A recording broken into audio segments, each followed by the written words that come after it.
down, I know you got me, baby. Baik, bismillahirrahmanirrahim. Assalamualaikum warahmatullahi wabarakatuh. Perkenalkan, nama saya Nurul Sabila dari kelas FBI Fakultas Ekonomi dan Bisnis, Program Studi Manajemen dengan NIM 105-211-44725. Dalam video kali ini, saya akan mempresentasikan materi tentang dampak migrasi tenaga kerja Indonesia. Yang dimana migrasi tenaga kerja Indonesia atau TKI telah menjadi fenomena yang signifikan baik dari sisi individu, keluarga maupun perekonomian. Fenomena ini membawa dampak yang kompleks dan beragam. Selanjutnya yaitu definisi migrasi tenaga kerja Indonesia. Apa sih itu migrasi tenaga kerja? Migrasi tenaga kerja merujuk pada perpindahan negara kerja dari Indonesia ke negara lain untuk mencari pekerjaan.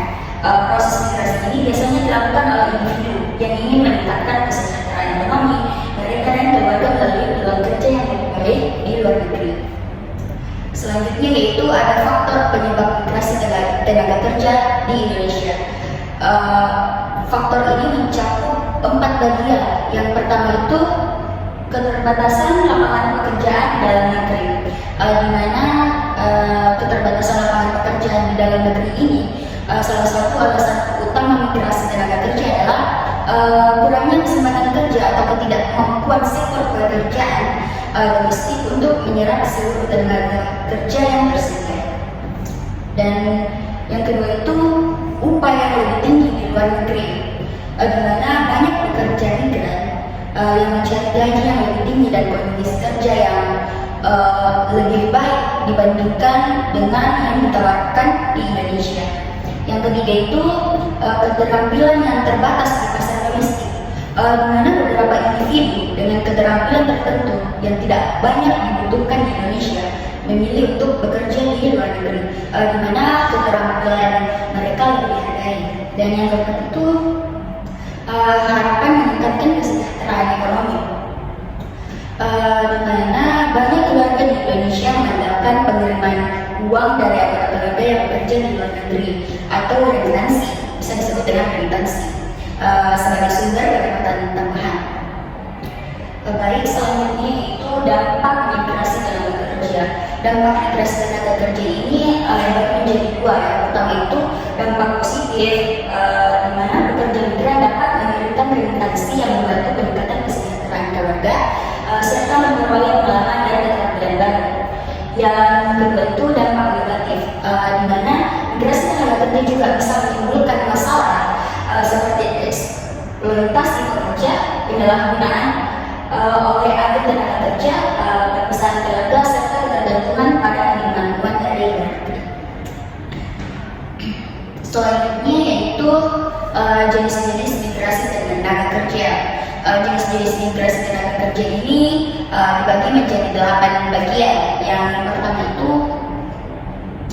migrasi formal, di mana migrasi formal ini adalah pekerja migran yang berangkat ke luar negeri dengan kontrak kerja yang sah dan diatur oleh hukum negara pengirim maupun negara tujuan.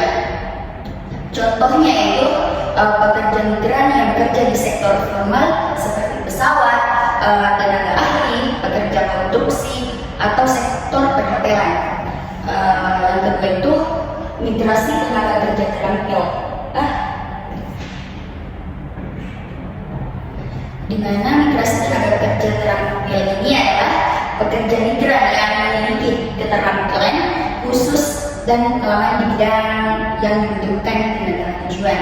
Contohnya itu seperti teknisi, insinyur, dokter, perawat, ataupun profesional lainnya yang bekerja di luar negeri dengan keterampilan teknis atau pendidikan tinggi. Yang ketiga itu migrasi tenaga kerja informal, di mana migrasi tenaga kerja informal ini melibatkan pekerja migran yang bekerja di sektor yang tidak terorganisir atau tidak memiliki kontrak kerja yang jelas. Contohnya itu pembantu rumah tangga atau PMP yang bekerja di rumah tangga berharga di luar negeri.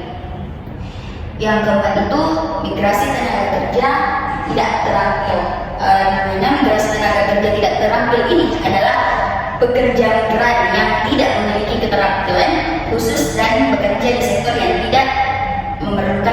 keahlian tinggi. Contohnya seperti pekerja di sektor konstruksi, pabrik, atau pekerja di sektor jasa yang tidak memerlukan keterampilan tinggi.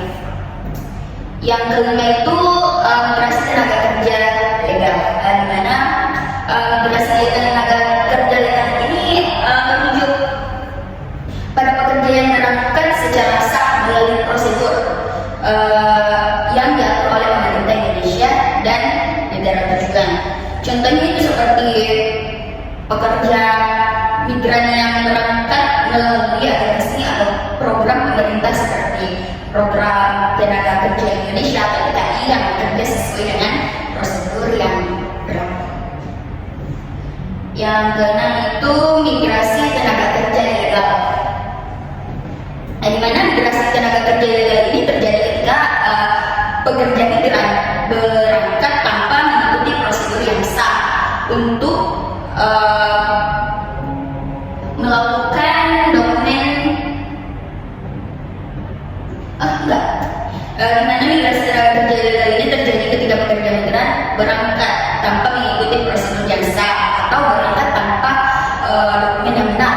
Contohnya seperti pekerja migran yang bekerja tanpa visa atau kontrak resmi, seringkali dengan menggunakan agen yang tidak terdaftar atau melalui jalur yang tidak sah. Yang ketujuh itu migrasi musiman.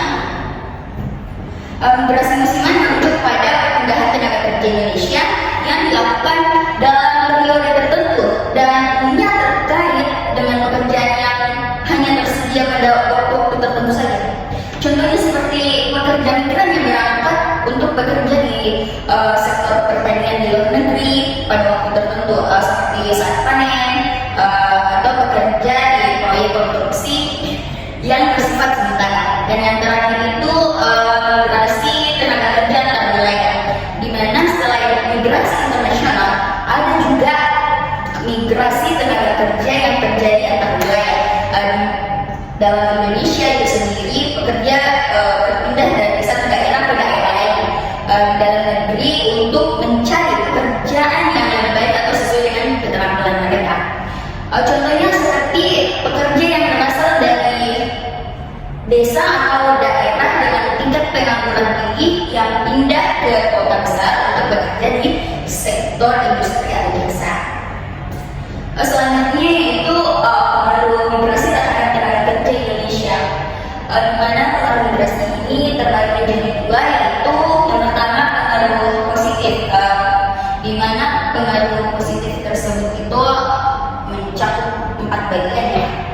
Yang pertama itu peningkatan ekonomi keluarga, di mana salah satu dampak positif terbesar dari migrasi tenaga kerja Indonesia adalah peningkatan kesejahteraan ekonomi melalui pengiriman uang atau remitansi. Remitansi ini sering digunakan untuk memenuhi kebutuhan dasar seperti pendidikan, kesejahteraan, kesehatan, dan pembangunan rumah yang dapat memperbaiki kualitas hidup keluarga yang ditinggalkan di Indonesia. Yang kedua itu transfer keterampilan dan pengalaman, di mana tenaga kerja migran di Indonesia seringkali mendapatkan pengalaman kerja dan keterampilan baru selama kerja di luar negeri. Dan yang ketiga itu diverifikasi sumber pendapatan negara, di mana remitansi yang dikirim oleh pekerja migran juga memberikan kontribusi terhadap perekonomian, terutama dalam meningkatkan cadangan devisa Indonesia. Ini juga membantu mengurangi defisit neraca pembayaran di Indonesia. Dan yang keempat itu peningkatan kualitas tenaga kerja, di mana pekerja migran yang kembali ke Indonesia itu dapat menjadi lebih produktif dan memiliki pengetahuan serta keterampilan yang lebih tinggi, yang meningkatkan kualitas tenaga kerja di dalam negeri.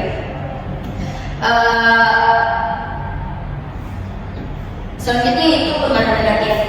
Pengaruh negatif ini juga mencakup 4 bagian.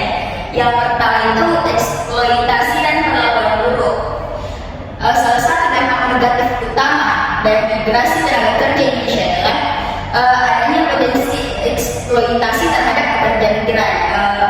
Beberapa pekerja migran, terutama yang bekerja di sektor informal seperti pembantu rumah tangga atau sektor industri,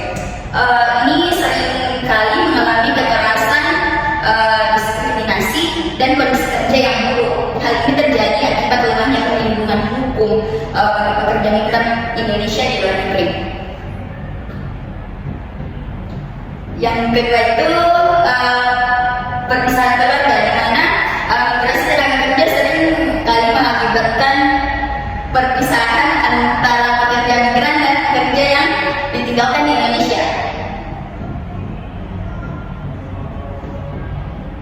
Dan yang ketiga itu ketergantungan pada remitansi, di mana remitansi memberikan manfaat finansial. Ketergantungan pada penerimaan uang dari pekerja migran bisa menciptakan ketidakseimbangan ekonomi dalam jangka panjang. Hal ini bisa menyebabkan keluarga atau masyarakat di Indonesia kurang bergantung pada pengembangan ekonomi lokal yang berkelanjutan. Yang keempat itu ada pekerja yang tidak siap kembali ke pasar kerja domestik. Di mana beberapa pekerja migran yang kembali ke Indonesia seringkali sulit untuk beradaptasi dengan pasar kerja domestik. Keterampilan yang mereka peroleh di luar negeri mungkin tidak langsung relevan dengan kebutuhan pasar kerja di Indonesia, atau mereka mungkin tidak memiliki jaringan yang cukup untuk mendapatkan pekerjaan yang sesuai. Selanjutnya itu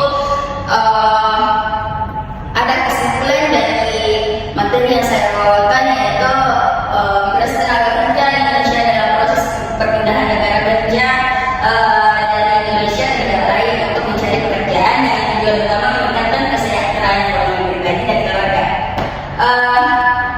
Migrasi ini melibatkan berbagai jenis pekerja, baik yang terampil maupun tidak terampil, dan terjadi melalui jalur formal maupun informal. Dampak migrasi ini juga dapat dibagi menjadi dampak positif dan negatif. Adapun saran dari materi yang saya bawakan, yaitu yang pertama perlindungan pekerja migran, yang kedua pendidikan dan pelatihan, yang ketiga sosialisasi dan edukasi, yang keempat verifikasi ekonomi domestik